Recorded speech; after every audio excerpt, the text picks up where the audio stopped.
NCERT class में आप सबका स्वागत है। आज हम बात करने वाले हैं क्लास 6 के एनसीईआरटी, जिसमें हम कवर करेंगे सब्जेक्ट ज्योग्राफी को और इसका नोट्स हम देखेंगे चैप्टर नंबर 2। चैप्टर नंबर 2 की बात करें तो इसमें है ग्लोब, अक्षांश और देशांतर। चलिए आइए बात करते हैं। ये नोट्स है, आप इस तरीके से भी नोट्स बना सकते हैं। चलिए, कह रहा है हमारी पृथ्वी गोलाकार नहीं है। क्या कह रहा है? हमारी पृथ्वी गोलाकार नहीं है, पूर्ण रूप से गोल नहीं है। ठीक है, आप देखेंगे ना तो सिंपल से आप यहाँ समझेंगे पृथ्वी हमारी ऐसी है। ठीक है, एक मिनट, हमारी पृथ्वी कैसी है? इस तरीके से है। यहाँ पे क्या है? ये चपटी आपको नज़र आएगी, चपटी हुई है। और यहाँ पे आप देखेंगे भी तो चपटी है।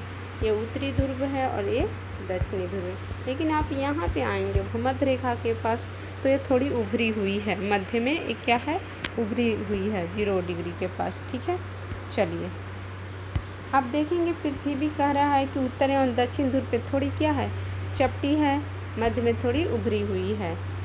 ग्लोब, ग्लोब क्या होता है? तो जनरली ग्लोब एक है वास्तविक चित्रण किसका, महाद्वीप, महासागर और पृथ्वी का, जहाँ पे छोटे आकारों में क्या है, सारे चीज़ को समेट दिया गया है।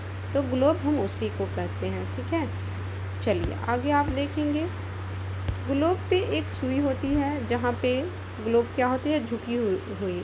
जैसे भी पृथ्वी थोड़ी झुकी हुई होती है उसको हम क्या बोलते हैं, अक्ष बोलते हैं। जहाँ पे पृथ्वी झुकी हुई है उसको क्या हम बोलते हैं, अक्ष बोलते हैं। ग्लोब पे तो बिंदु होती हैं जिनसे क्या होता है, ग्लोब चारों तरफ घूमते रहती है। ठीक है, उसमें उत्तरी होता है और दक्षिणी ध्रुव होता है, 2 बिंदु होती हैं जहाँ से बार बार क्या होता है, रोटेट होते रहता है पृथ्वी। चलिए अब कहता है कि क्या है, ग्लोब काल्पनिक रेखा जो ग्लोब के 2 बराबर भागों में बांटती है उसे हम क्या बोलते हैं, विषुवत कहते हैं। विषुवत का काम क्या है? तो ये जनरली अपना पृथ्वी है, ये है विषुवत, जिसको हम भूमध्य रेखा भी कहते हैं, इक्वेटर भी कहते हैं। 0 डिग्री ये क्या कर रहा है, पृथ्वी को आधे भाग में बांट रहा है और इधर आधा भाग है, मतलब कि उत्तरी ध्रुव की ओर और एक दक्षिणी ध्रुव, मतलब कि उत्तरी गोलार्ध और एक दक्षिणी गोलार्ध। तो एक कौन बांट रहा है आधा आध? तो ये भूमध्य रेखा बांट रही है, जिसको हम इक्वेटर कहते हैं या विषुवत रेखा कहते हैं या 0 डिग्री अक्षांश कह सकते हैं। चलिए ऊपर वाले भाग को हम क्या कहते हैं, उत्तरी गोलार्ध कहते हैं, और दक्षिण वाले भाग को हम दक्षिणी गोलार्ध कहते हैं। आगे आइए, अक्षांश रेखा क्या होता है? तो आप देखेंगे विषुवत वृत्त से ध्रुव तक की स्थिति सभी समांतर वृत्तों को अक्षांश रेखा कहते हैं। आप जनरली समझिएगा, यह है पृथ्वी अपनी, यह है 0 डिग्री इक्वेटर या विषुवत वृत्त या आप भूमध्य रेखा बोल सकते हैं। तो इसके जो समांतर खींचे गई है पूरब से पश्चिम की ओर, देखिए ये रेखा खींची गई है, इसी को हम क्या बोलते हैं, इसको हम अक्षांश रेखा बोलते हैं। ठीक है, इसको हम अक्षांश रेखा कहते हैं। विषुवत वृत्त क्या होता है, 0 डिग्री अक्षांश को दर्शाता है। ठीक है, विषुवत वृत्त के उत्तर की सभी समांतर रेखाएं को हम उत्तरी अक्षांश कहते हैं। जैसे आप देखेंगे कि ये है, तो जो इधर वाला जितने भी ये रेखाएं होंगी हम इसको क्या बोलेंगे, उत्तरी अक्षांश बोलेंगे, और नीचे वाला जितनी रेखा है इसको हम दक्षिणी अक्षांश बोलेंगे। चलिए आइए अब देखते हैं, और दक्षिण वृत्त वाले समांतर रेखाओं को सभी को क्या बोलेंगे, दक्षिणी अक्षांश बोलेंगे। अक्षांश की अगर आप बात करते हैं तो थोड़ा सा आप देख लें कि अक्षांश ये हमारा पृथ्वी है। ठीक है, ये हम देख रहे हैं तो ये है हमारा भूमध्य रेखा है, जिसको हम इक्वेटर बोलते हैं, विषुवत वृत्त भी बोलते हैं। इसको हम कितने डिग्री अक्षांश बोलते हैं, तो ये 0 डिग्री अक्षांश होता है। आप ऊपर में जाएंगे तो एक ये होता है कर्क रेखा, एक कर्क रेखा है, तो ये कितना होता है, तो 23.5 डिग्री होता है। इसके आप नीचे आएंगे तो दक्षिणी गोलार्ध, यहाँ पे जब हम रेखा खींच रहे हैं तो इसको हम दक्षिणी गोलार्ध में बोलते हैं। मकर रेखा, इस भी कितना होता है, तो ये भी 23.5 डिग्री होता है। आप देख रहे हैं 23.5 डिग्री होता है। ठीक है, आप उत्तर की ओर बढ़ते हैं, यहाँ पे आप देखेंगे तो ये वाला भाग आता है, देखेंगे आप ये वाला विषुवत वृत्त के जस्ट ऊपर में 66.5 डिग्री उत्तर में है, तो ये इसको हम बोलते हैं उत्तर ध्रुव वृत्त। और आप यहाँ देखेंगे यहाँ पे दक्षिण में तो 66.5 डिग्री है, तो इसको हम बोलते हैं दक्षिण वृत्त या दक्षिण ध्रुव वृत्त। अब आगे देखते हैं, चलिए आइए हम कटिबंध के बारे में बात करते हैं। ठीक है, चलिए पृथ्वी के ताप कटिबंध, ठीक है, अब कहता है उष्ण तापकटिबंध, कर्क एवं मकर रेखा के बीच के अक्षांश पर सूर्य क्या होता है, एक बार दोपहर में सिर पे होता है, ठीक ऊपर होता है, इसलिए इस क्षेत्र में अधिक ऊष्मा प्राप्त होती है और ताप प्राप्त होती है, इसलिए इसे हम तापकटिबंध कहते हैं। आप देखेंगे यहाँ पे हम बात कर रहे हैं, आप यहाँ से समझिए, ये वाला जो है 0 डिग्री है और ये है कर्क रेखा अपना 23.5 डिग्री, ये है मकर रेखा 23.5 डिग्री, ये है उत्तरी अक्षांश और ये दक्षिणी अक्षांश। इस यहाँ पे क्या है, यहाँ पे सन है, यहाँ पे क्या होता है, ऊष्मा सबसे ज़्यादा प्राप्त होता है, ठीक है। तो यहाँ पे गर्मी सबसे ज़्यादा लगती है और बारिश भी सबसे ज़्यादा होता है। क्यों? क्योंकि यहाँ पे क्या होता है, हमेशा ताप ज़्यादा होता है तो क्या वाष्पीकरण की क्रिया ज़्यादा होती है, तो जिसके कारण यहाँ बारिश भी ज़्यादा होता है। तो ये वाला जो जोन है ना, इसी को हम बोलते हैं तापकटिबंध या उष्ण कटिबंध भी आप बोल सकते हैं। चलिए आगे हम देखते हैं शीतोष्ण कटिबंध। पहले आप समझ लीजिए कि शीतोष्ण कटिबंध क्या होता है। तो उत्तरी गोलार्ध में कर्क रेखा एवं उत्तरी ध्रुववृत्त तथा दक्षिण में दक्षिणी गोलार्ध के मकर रेखा एवं दक्षिण ध्रुववृत्त के बीच वाले क्षेत्र में तापमान क्या होता है, मध्यम हो जाता है, तो इसे हम क्या बोलते हैं, शीतोष्ण कहते हैं। आप समझेंगे थोड़ा सा एक फिगर के माध्यम से, आप समझिए, देखिएगा, ये है अपना पृथ्वी, ये है 0 डिग्री, ये है कर्क रेखा, कैसे कर्क समझ लीजिए, एम से आप समझ लीजिए मकर रेखा, ठीक है, ये है और ये है, इसको हम बोलते हैं, ये है ध्रुव वाला जो हो गया उत्तरी ध्रुववृत्त, ये वाला हो गया, ये दक्षिणी ध्रुववृत्त हो गया।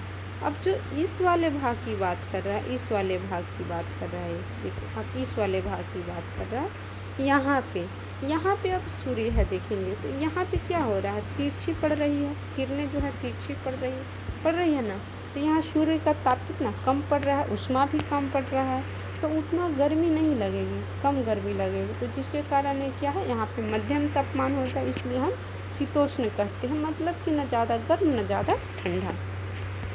चलिए आगे आते हैं शीत कटिबंध। अब शीत कटिबंध क्या है, तो उत्तरी गोलार्ध में उत्तरी ध्रुव और दक्षिणी गोलार्ध में दक्षिणी ध्रुव के बीच के क्षेत्र बहुत ठंडा होती है, यहाँ पे सूर्य के क्या है, जो किरणें होती है वो नहीं आ पाता है, और यहाँ पे सालों भर क्या होता है, बर्फ़ जमी रहती है, जिसके कारण हम इसको शीत कटिबंध कहते हैं, ठीक है।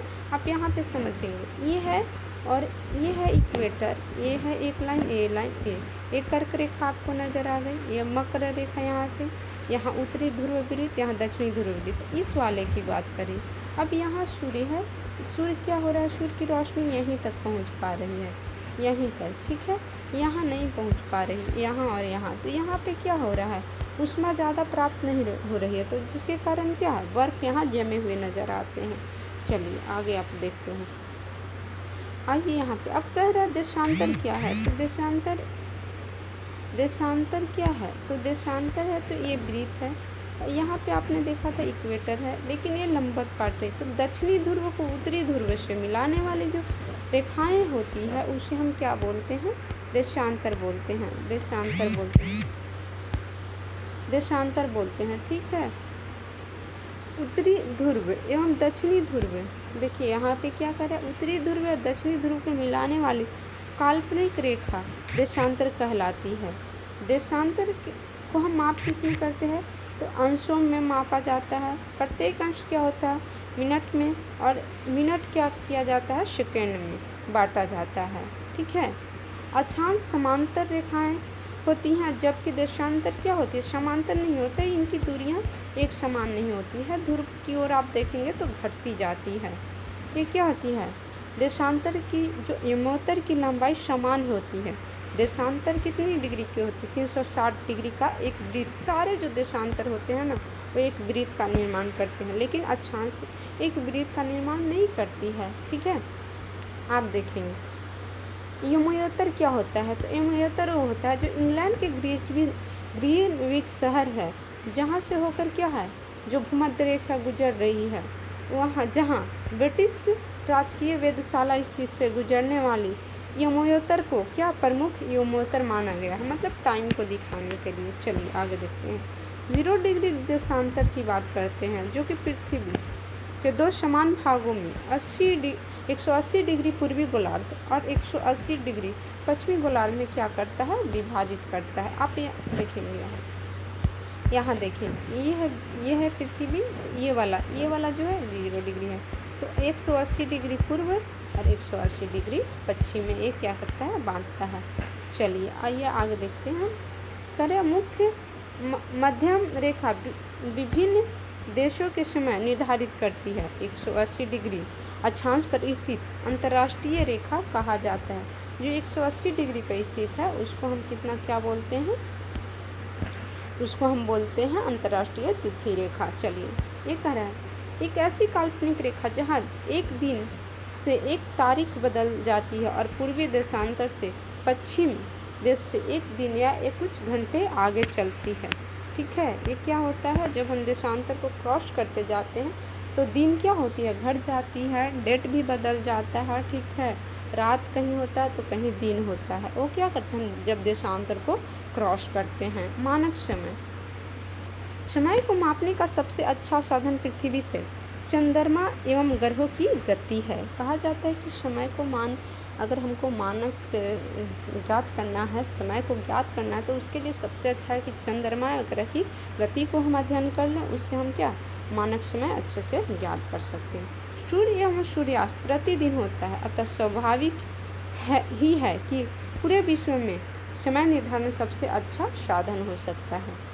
पृथ्वी पश्चिम से क्या करती है, पूर्व की ओर चक्कर लगाती, अतः वे स्थान जो ग्रीनविच के पूर्व में है उनका समय ग्रीनविच से क्या होगा, आगे चलेगा, और जो पश्चिम में है उनका क्या होगा, पीछे चलेगा।